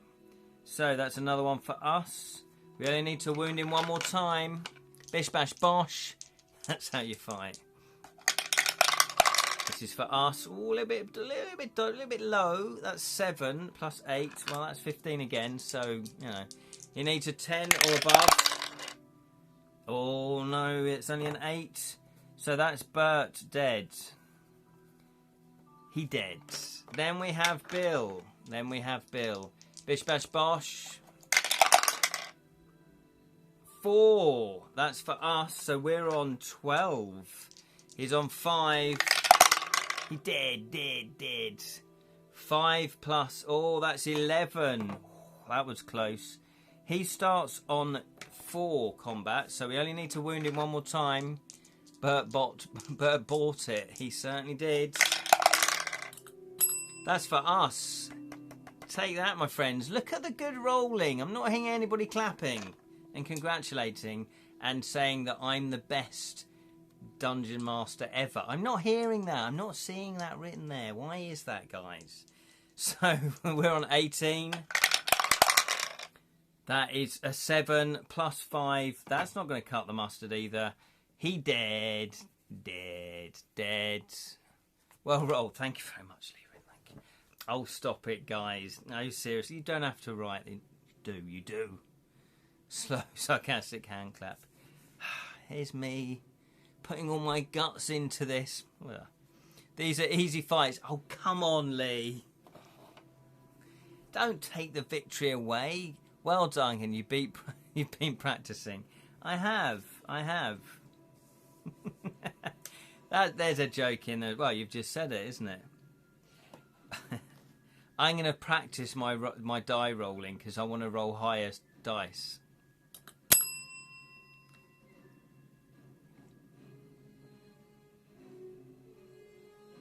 Yeah, exactly, Lirin. They started the fight. It wasn't us. Okay, 257. 257. I do think, though, in my fighting fancy book, I do like a slight reward if you kill a creature or a monster or whatever. Most of the time, you roll 1d12 to see how many gold you find on the corpse. You loot the body, and I thought that was a good way. So I didn't have to write any extra entries to what you find on the body. You just roll. You found 12 gold on him. Brilliant. You found 3 gold on him. So, and it means that potentially you can have quite a lot of money on you. So throughout the game book, I've actually put places where you can spend a lot of money as well. So hopefully that's all balanced out. I don't know. That's what the playtesting's for. Just do something that involves shaking your wrist. Like the nobody clip that out. The cheese on pizza when they bring that big cheese thingy around. No, pepper. It's pepper. Salt and pepper. That's it. That's what I'm looking at. Salt and pepper at meal times. That's another 5 passages then. Yes. Rewards and punishments are equally important. Absolutely. Meal. Is that what it is? Pepper meal. Pepper grinder. Or tinder. Whichever you fancy. Yes. Well, all you have to do with my one, if you loot the body, and it says you cannot loot this body, so you don't do it, but anything that doesn't say that, you just roll 1d. As soon as you win, you roll it, and then you just write down how much gold you get. Pepper spray. Imagine that, pepper spray. Inside, talking of looting the body, inside one of the orc's pockets you find 1 gold piece. Hello, we'll have that. We will definitely have that. So we've got 3 gold pieces. And a hollow wooden tube. You put your finds in your backpack and set off west. A hollow wooden tube. The other thing is, yeah, I didn't want to make it too complicated about how much stuff you can physically carry, because obviously in real life you'd be weighed down, etc, etc. So I've given you, when you start the adventure, you've got a bag of abundance, which basically means you can carry anything. Anti-monster protection pepper sprays to carry. You can even have it around your neck.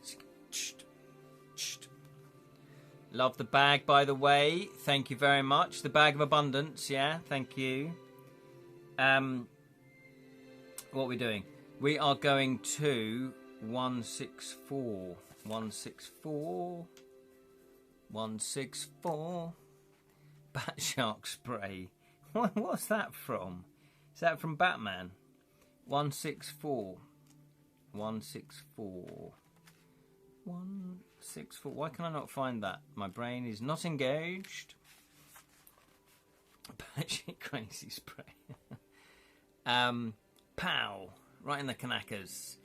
As you walk along, droplets of water again start falling from the tunnel ceiling. You see wet footprints made by the same boots that you followed earlier, heading west. Whose are these? Is this the assassin? Like the robed character that we had? Is he the assassin? The footprints lead to a closed iron door in the right-hand wall of the tunnel, but do not seem to go any further. If you wish to open the door, so you can open the door, type open. Yep, Adam West. Batman in the 60s movie, sometimes you can't just get rid of a bomb. Yes. Batman 60s, fantastic. Would you like to open the door, type open, or would you like to keep going west, type west? Julian says open, Lee says open. Oh, hello, Elestraria. Welcome, welcome, welcome. You also would like open. Jam has put open. Open says me. Must make food shortly. Oh, come on, Julian. You don't need food. Don't call me shortly. Keep going, Glenn. Come on, Glenn. They voted against you as well. Open. Hello there. Yes, hello there. Welcome. Hopefully you're doing fine and dandy. Open. You will not get another chance. Oh, right. So everyone, apart from Glenn, has voted for open. You've all voted differently to Glenn. Glenn's the way. Glenn's the future. He's the prophet. You guys are ignoring him. So we're going to open the door 299. I had no idea. Never played this. Never played this. I don't know what's going on. Story of my life. The cross... Oh, hang on. Oh, no. I nearly read the wrong entry out. 299. That didn't make sense. Oh, I think we've got an illustration. The doors open into a large chamber where you are shocked to see one of your rivals who has obviously met a sudden gory death. It is one of the barbarians, and he's impaled on several... It's a kid's book, remember? Several long iron spikes which are fixed to a frame that has sprung out of the floor. A lot of rubbish and debris litters the floor, concealing a hidden trip wire which he must have stepped on and thus released the spike frame. In the far walls is an alcove, in which you see a silver goblet standing on a small wooden table. That's a shame for him. That is a shame for him. Not the children. Stuff them. Ken believes that. Glenn is our future, yeah. Ken believes that Glenn is the future. Boot down the portcullis. Is that right? The portico. Lee's put, this is what he does with the bodies. Oh, I see. Oh, does he lure? Does he raise the Lost Ark first? Yeah, first trap. Glenn's put, I am the future, past, present. I am inevitable. So there we go. Another fantastic illustration. Look at that. Look at that. These, honestly, I can't emphasize enough how important these style of illustrations are to game books. I really can't stress that enough. So I won't. There can only be one, Glenn. So what would you like to do, though? You have got a choice. We've got a barbarian on a spike, on a frame with lots of spikes. Behind him is a silver goblet. Do you want to search the barbarian? Type search. Do you want to walk towards the alcove? Type alcove. Do you want to close the door and pretend you never saw anything and continue west? Type close. What would you like to do? Search, alcove, close. What would you like to do? Poor lad's got a spitting headache. Feels like reading a PG-13 version of the first Schwarzenegger Conan film. Yeah, that's true. We got search. His favourite car was an Impaler. Continue. Glenn wants none of it. He wants none of it. He's just, no, head down. Didn't see nothing. Search. The illustration reminded me of the 17th century woodcuts. Yeah, absolutely. I'm here for the travels. Glenn's just on his holidays. He's just got caught up. He didn't really. Someone went, here, wear this violet scarf around your arm. It looks cool. And you go, oh, well, thanks, mate. Cheers. And you're just walking along. Step this way, sir. And you're like, oh, great, lovely. We are going to search. Search the barbarian. He is half naked. Just putting that out there. Glenn's caught up on the wrong day trip. Yeah, exactly. Just quickly, this is partly, you mentioned the old 17th century woodcuts. This is partly why I decided to do lino cuts. Because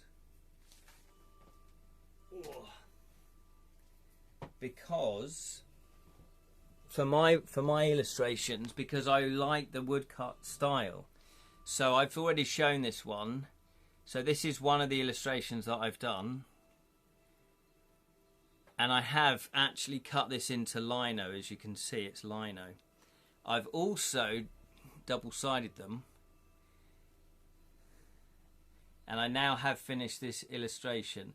That's all I'm going to show you on this illustration. Okay? But this one I showed you fully. Lino Blair. Thundercats time, it's Lino. Right half naked though. Well, depending on your point of view, Lee, yes. So I like that one. Bricks are the future. Yeah, exactly. So there we go. So this is what I've been doing with the illustrations. So not only am I drawing them out onto the lino, I'm then cutting them out. And, you know, a lino can take me 3 hours to cut that out. So, that's why it's taking a bit of time. Okay, here we go. So we're going to search the barbarian. 1, 2, 6. 1, 2, 6. The pouch on the barbarian's belt is empty, apart from some strange-looking dried meat. Meaty tubes, wrapped in a cloth. Will you? You have a choice. Do you want to eat the dried meat? Do you want to leave the meat and walk over to the alcove, if you've not already done so? Do you want to leave the chamber and head west? What would you like to do? Eat, alcove, or leave? What would you like to do? More videos about lino cutting, please. Well, I did think about recording myself cutting the lino and then doing a speeded up version. Meaty tubes, Easter egg, absolutely. Ooh, imagine that, a meaty tubes Easter egg. It's a chocolate egg with meaty tubes piled high inside. Lyrians put, hey, besides printing press, you can also press a paper on them and make charcoal rubbings of them like Indiana Jones did with the ancient shield in the Last Crusade. That's a good point, I could do that. I draw the line at leaving meat. Oh, there we go. So he doesn't want to leave now, he's got to eat meat. Leave, I'm with Glenn. Although, no, he's eating meat now, Joseph. Eat. Come on, Dave. Yeah, now Dave's voting against everybody else. Dried meat is delicious. Ooh, so it looks like we're eating, yes. Okay. We're going to eat the meat. Dried meat. Dried meat. What's dried meat? I thought all meat was dry. Is that just dried for like months and months and months and months? What is dried meat? I don't think I've ever really experienced that. Yeah, I'm slightly confused. Meat and greetings. It's human flesh. Oh. Oh. Is that a euphemism for human flesh? Dried meat? No. Is it? You're just pulling me around, so to speak. Beef jerky. Don't call me that, Glenn. Come on. Beef jerky is the close and modern equivalent. Oh, okay. So is it just meat that's just been... What's cured? You got smoked. Is it just been hung somewhere? Preserved in salt and dried. That's what I was trying to get to. Yeah, you just preserve it. Yes, smoked for preservation. Oh, okay. Smoky bacon. Yes, please. Or biltong. Look at you. I didn't know I had so many meat experts in the audience. 226. We're going to eat the meat. The meat contains herbs, which will increase your strength and add 3 to your stamina score. Get in there. Look at us powering up. We are now on 24. You may either walk over to the alcove if you've not done so already, or leave the chamber. What would you like to do then? Alcove or leave? What would you like to do? Come on. Keep eating until someone complains. Yeah, I don't think it's eating the corpse, though, is it? Is that what it was? Biltong is South African variant. Lovely. Jams per love beef jerky with some lime beans washed down with a nice Chianti. Oh, I see what he's done there. Alcove. You get the cup. Yes. How do you pronounce this? I'm so sorry. Elostaria. That's such a great fancy name, that is. Elostaria. Leave. There we go. It's the music.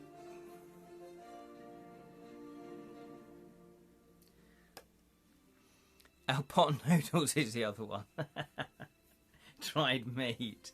Oh, pot noodle. You can't beat pot noodle. He ain't complaining. Eerie, etc. Leave. Don't like the look of that cup. Really? It's lovely. It's a lovely cup. Really looking forward to trying air-dried halkar, fermented Greenland shark. Okay, whenever I go to Greenland. Apparently it tastes like blue cheese. I think I say it tastes like chicken. Doesn't everything taste like chicken? Right, so what the hell are we doing? Are we leaving or are we going to the alcove? I've not really been counting. Alcove. Pot noodle. It's not pot noodle. Is it pot poodle instead? But he triggered the trap. He triggered the trap already. Yeah, alcove. That's 2 alcove. Lee Rin wants to leave. Dave wants to leave, or Joseph wants to leave. That's 2 apiece, as far as I can tell. Have I added it? Oh, and Julian. Oh no, yeah, Julian's gone alcove. So at the moment it's 3-2 to alcove, not pot poodle. How dare you? Come on, there's a lot of stray dogs running around. They gotta go somewhere. Everything tastes like chicken due to the glitch in the Matrix, especially chicken. They're eating the dogs. Yeah. Make a tree and get out of here. Have we got to leave? I'm really tempted to do the alcove, but we've got Julian wants alcove. Elastaria wants leave. Oh, hang on. John will be upset if you try and eat. Oh, yeah. Oh, no. Don't bring it personal, Julian. Make it back in time. Right, I've lost track. Can anyone count up what the hell we're doing? I think it's 3 each. We've got leave, alcove, leave. The comments keep moving up now. Going to the alcove. I think I'm going to take that as an alcove. I now I've only got it as 2-2.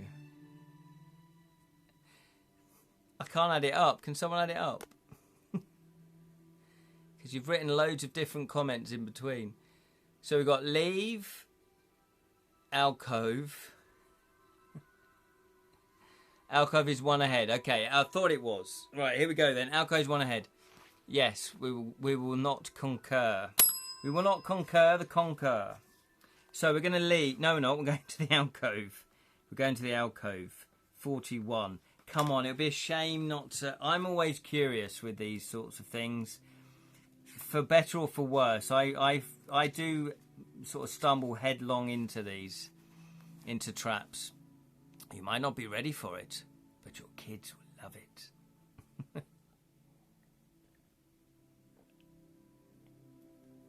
Okay, here we go. Here we go. What's going on? Oh, God, look at the time. We've been having so much fun. Hang on. 41 it is. You walk slowly over to the alcove, carefully checking the floor for any more hidden traps. You see that the goblet contains a sparkling red liquid. Will you drink the red liquid? Type drink. Leave the goblet and walk back to search the barbarian. We've already done that. Or leave the chamber to continue west. What would you like to do then? Drink or leave? It's up to you. Drink the red liquid. Come on. It's probably blackcurrant or raspberry. Stuffed dinner. We just had Jerry. Leave. No one wants to drink it. Oh, come on. What could possibly go wrong with drinking red liquid in a silver goblet in an alcove? In a dodgy. Look at you, leaving in droves. Smash the goblet, said Lord Zod. Leave. It's got spiders in it. Ooh, is it spider juice? This is not a nice... Chianti. In Deathtrap Dungeon, I never drink wine. Me, the 13th Duke of Malmesbury, in Deathtrap Dungeon, drinking red liquid? Rather. Leave the dungeon, leave this plane of existence. Okay, you have voted for leave. I'm going to have a sneak peek, though, to see exactly what was going on, because that has piqued my interest. His raspberry fruit punch. You will never know now. You've decided to turn it down. The 13th Duke of Windbourne. Here. How awkward. Still one less barbarian to worry about. That is true. That is true, Lee. We are slowly edging out the competitors. So we're going to leave 83. Let's have a look. And that is where we are going to leave tonight's adventure. See what I did there? Look at that as a segue, my friends. Professionalism, right through and through. When you see it, let me know. So we're going to start on part 2 by leaving the little room with the red liquid goblin chamber. I don't know what I said there. Are we leaving the stream? We are going to leave the stream because my phone is about to die. We ate his meat. I guess is it like the blood of Christ? Could we read into this? And the body of Christ? Nicely handled, sir. Thank you very much. Thank you. Thank you very much. Gocklesnook spat on your back. He does that. That's just that little thing, eh? Isn't it, eh? You little ragamuffin. I never get tired of reading the background of this game book. It is the closest thing to reading 80 Sword and Sorcery movie in sheer evocative climatic glory. It's really good. I'm really enjoying it. I can see why it's one of the classics of the Fighting Fantasy range. It's very snappy, and I think to its credit, I do think to its credit, part of playing the game books is you want to make decisions pretty much, not constantly, but now I've got quite a few long entries, certainly in the first bits of the story, but I'm kind of thinking I'm okay with that. Let me know on the feedback if you think some of the entries are too long. But then again, I'm world building. You know, this is the first game book in the Edra Tales series, in the Devilish Dilemmas series. And I'm kind of, if you've never read anything about Edra Tales, you know, the Edra universe that I've created, this is kind of help setting the scene for you. So hopefully it's fine. And again, I guess it depends on the target audience.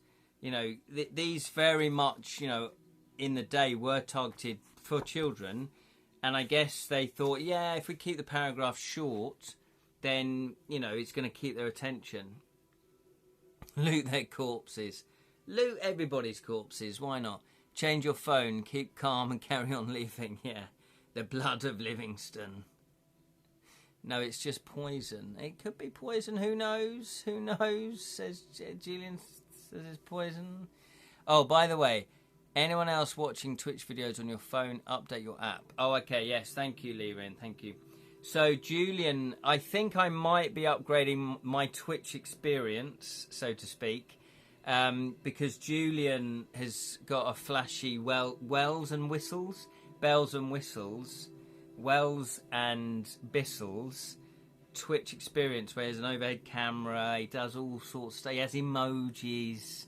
He has memberships, all of that. You can tip him if you like.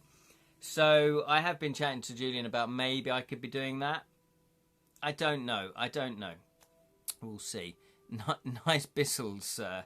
Why, thank you very much, madam. So, yeah, that's something to think about in the future. But I don't know. I do like the simplicity of just using my phone. I press go live, and then I'm live, and I can read the chat. But we'll see. You never know. Haven't we come a long way since ZX81? We have indeed, Jam, although there's something to be said about the ZX81. What was it, 1K? I remember my friend had a ZX81 1K, and then, and then he had a 15K modification that he plugged into the back of it, so he had 16K.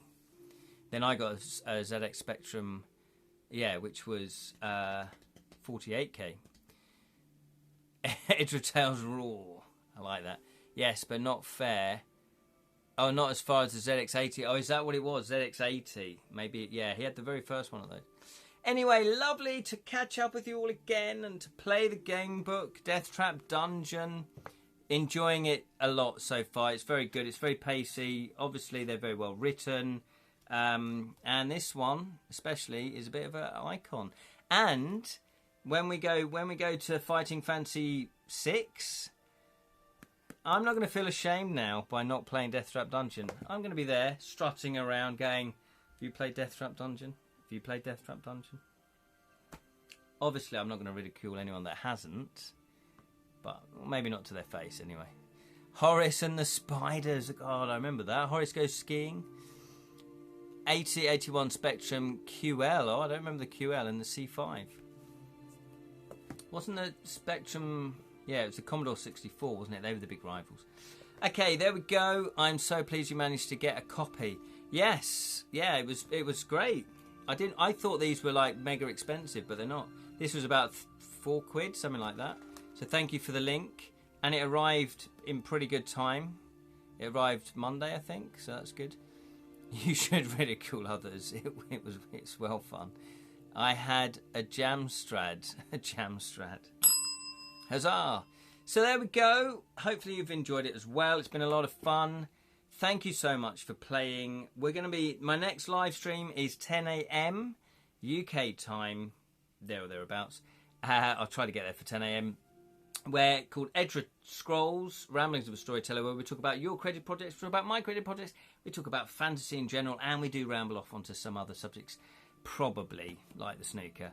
So that is this Saturday, 10 a.m. If you want to catch up on any live streams that I do, I export them all over to Edra Tales YouTube channel, so check that out. I had a VIC-20. Oh, I remember the VIC-20 back in the day. I think it had like 4K RAM. Yeah, it was quite a powerful beast. Nice one, Steve. Happy week all. Thanks, everyone. Thanks, Edra Tales. Yes, and just to mention, if you want some more fantasy goodness, I don't know if it's fantasy, if you want some more Gamebook live streaming, check out Babel_17 tomorrow. That's Thursday. round about 9 o'clock, 9:30, Julian does a live stream over on his Babel_17 Twitch channel as well. Thank you. Yes, thank you, Joseph. Good night, everyone. Oh, yes, you are everyone who bought copies of Bite the Hand after last week's stream. Oh, that's fantastic. I'm glad people did buy the copy as well, so that's great.